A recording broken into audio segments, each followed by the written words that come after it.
Alright, so hello. I'm going to give you your quick overview on how to use Gimp. Just some bare bones basics for you, basically what we learned in class the past week, and this way it'll help you kind of refresh as you're working on your current projects. So what we're looking at right here is Gimp. It is a freeware version of Photoshop, basically. They've done a lot of updates to it, and it's a very powerful program. In all factuality, I actually use this program myself in my own professional works as well. It's just cheaper than Photoshop, really. So as we're going along here, I'm going to try and kind of speed through everything that we talked about in class. So this is our main area right here.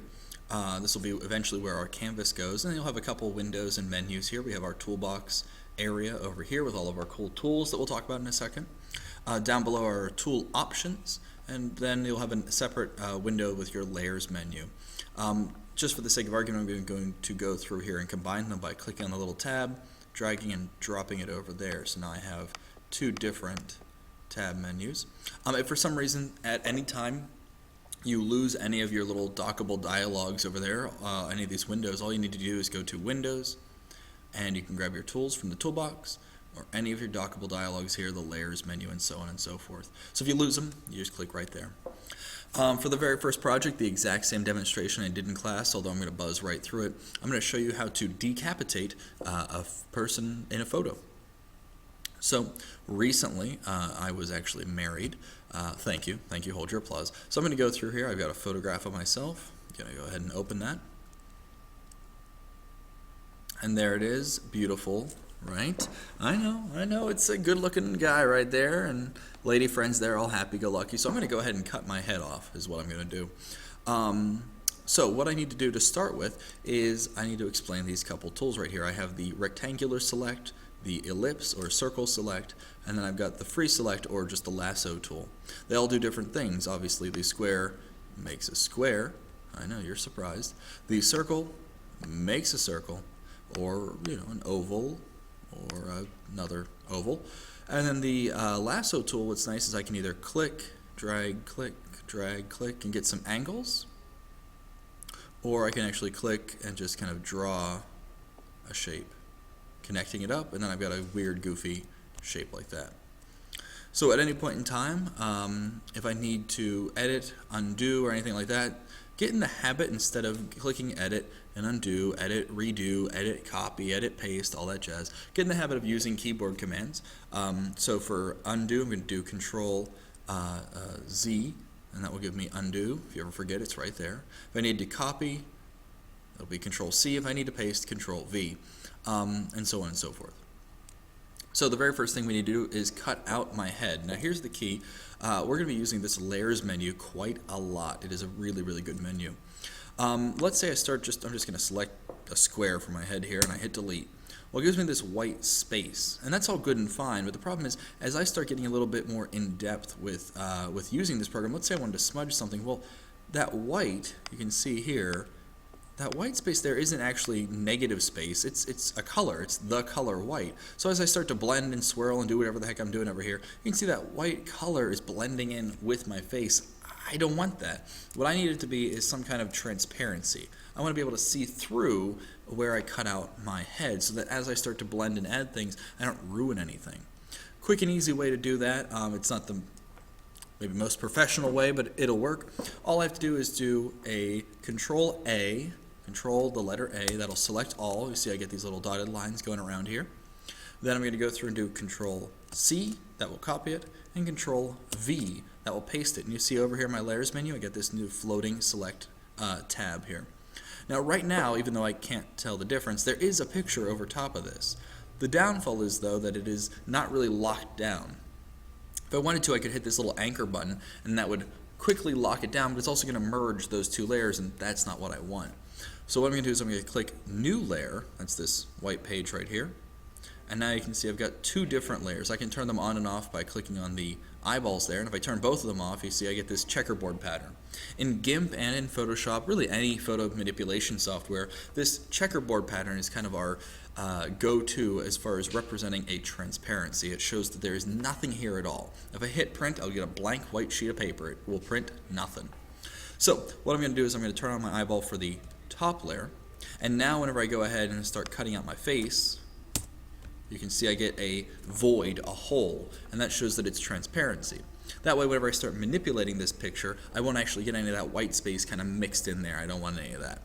So what I'm going to need to do is to zoom in. I'm going to do that by grabbing my magnifying glass and zoom on in. Now if I get too close, that's too close. If I get too close, I can always hold down the control key and click, and that will zoom me back out. But if I need to go all the way back out, I can go down here, and you'll see there's a little percentage button. If I click 100%, that'll bring me right back to where I was. So I'm going to zoom in there, and this time I could use maybe the lasso tool here. I can maybe do a rough kind of selection. Maybe I'm more anal retentive and I want to actually select everything, maybe. So as I'm going along here, this is pretty rough, but it'll do the job. Bring it all the way back around, good to go, hit delete, awesome. My head is no more. Okay, so I've still got my neck stump here, but no more head. Now I want to introduce you to some more tools, so I'm going to go over here. You see there's a clone tool, kind of looks like a little joystick. Now the clone tool is really super cool, but we got to use it properly. So you'll notice right now my clone tool, I have a really big brush that's that circle dotted line right there, so I'm going to change that. I want something a little bit smaller, maybe even something a little speckly so that I can work with it. To do that, I need to see the options to change this brush. So I'm going to go to my tool options, and you'll see there's opacity, that's how transparent or see-through something is. I've got this little picture right here of a fuzzy brush. I can click on that and grab a different brush. I can even make my own brush if I wanted to. But for right now I'm going to grab, let's see, something like that. That looks pretty cool. Ooh, yeah, that's cool. And then I want to change the size. And you'll see here's my size. If I get this little arrow pointing up, if I click, it'll just automatically jump to wherever my mouse is. But I can also go through and type in a specific number, like that. Or if I wanted to, I could also click, get this kind of arrows going in two different directions icon, and I can scrub up and scrub back down again and get a little more precise control. So now I've got this here. Maybe that's a little too small maybe. Let's do 15. That should work. Yeah, that's pretty good. Now to use the clone tool, I need to tell it what to clone. I can't just say start coloring because nothing happens. I got that don't smoke symbol on top of my mouse and it's not doing any good for me. So what I'm going to do is, if I put my mouse what I want to clone on, in this case, this kind of shrubbery in the background, I'm going to hold down the control key, and you'll see my mouse changes. I'm going to click, and now I'm telling, and I'll release the control key, and now you'll see I have two different variations. I have where I just clicked, and then my mouse itself. Now what I'm doing is, I'm going to say, copy whatever's over here to whatever's over there, and they will move simultaneously. They'll move together. So as I start kind of coloring, I'm going to start to get whatever's in my picture copied over. So I can kind of go through and mix and match, and pretty soon this will do some pretty cool stuff. Now, you might end up where it looks a little smudgy, it doesn't look quite right, and we'll take care of that in some later lessons here. But at least for right now, we can get some of this texture over there. Now, you do want to be careful as you're going along. You can always move your clone tool again. Maybe I put it down here this time. But remember that it's mirroring. Right? So you can see as I move, it moves. But if I move too much, eventually I'll get into like my skin on my neck, and now I've got like a double neck, and that's not good, and I can keep doing that, and it looks really bad. So I'm going to go along and just kind of quickly start kind of going through here. In my case, I'm going to expand my brush, but I'm going to go through and fill this in. There's my neck. Everybody's happy, and okay. So at this point, by no means is it perfect, but I've kind of filled in that space. Now I could go through and use other tools, maybe like the Smudge Tool. That's the one that looks like a little finger there. And what's neat about this guy is he can smudge up the background. Now, I don't necessarily want it to be all smudged like that. That doesn't look too good. But what I can do is if I drop maybe my opacity, make the Smudge Tool a little bit more transparent. As I kind of go through, it'll make it a little bit softer. Maybe I won't see all of those hard edges. So again, making it a little bit smoother and softer as well. I want to zoom out to see what this actually looks like, so I'm going to click on 100. There we go. Now my head's been cut off, and it's been replaced with some shrubbery. Now obviously I'm going to want to go back and fix up and put this tree in there, put in the branch so that it looks like behind my head, and I really want to try and work with that to get it just so I like it. Now the last step is we need to actually put in the top part of where my neck once was. So I'm going to again go ahead and zoom in. I'll use my magnifying glass, zoom on in. Now this time I've already went out and I found a meaty texture. So I'm going to do File, Open as Layers. Basically I'm going to make a new layer with this new meat picture. And I'm going to go ahead and grab that. There we go, some meatloaf. I just made some last night and that is really big. Way too big. I don't want that. So in fact what I'm going to do is I'm going to zoom out again. Whoa, there's my meatloaf. I'm going to use some of these move tools to get my meatloaf exactly where I want it to be. So I need to shrink it, so I'm going to use this little tool right here, the scale tool. I'm going to click. It gives me my little window over here. I can actually shrink this using numerical digits, or if I want them to shrink together, I click the little icon here, that little link, and as I go, it'll shrink and scale together. But I'm going to more of a manual man here, so I'm going to go ahead and shrink it on down.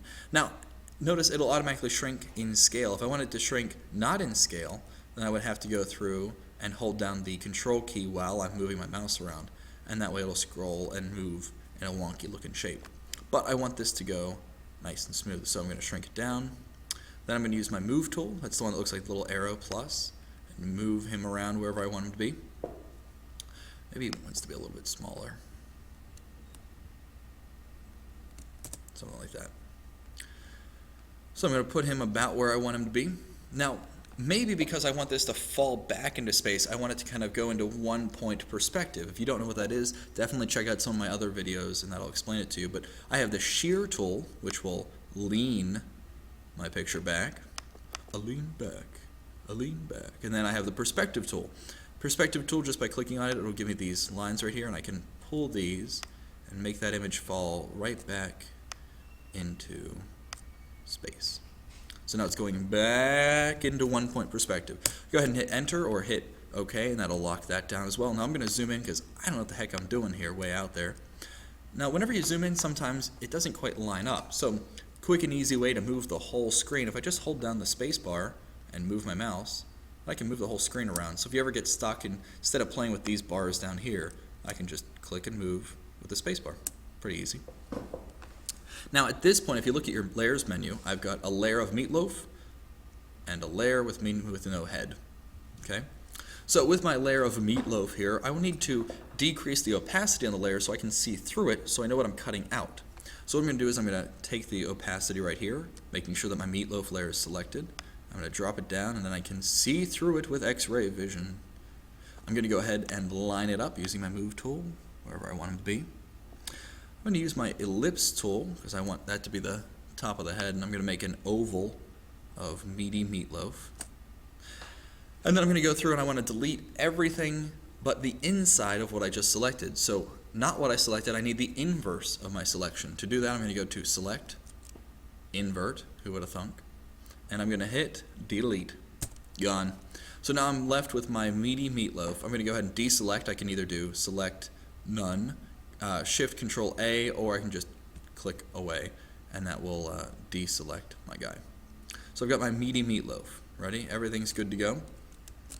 Now what I want to do is go through and I want to rotate that just a little bit so I can plug it into place. So I'm going to use my rotate tool. That's this one here with the little arrows on it. Click. And I'm going to go ahead and rotate it again. I can use the bar right here, or I can just kind of rotate it how I want. Now, you know, if you look, this little plus right here, that's where the pivot point is. I need the pivot in the middle of my meatloaf here. That's where I want it to be. So I'm going to grab that. I'm going to move that right into the middle there, and now it's going to pivot in the middle, make my life a lot easier. And that looks pretty good to me. Hit rotate. There he is. I'm going to go ahead and move him just so it's a little bit too big. So I'm going to play with my move tools here a little bit and get it to about where I want it to be.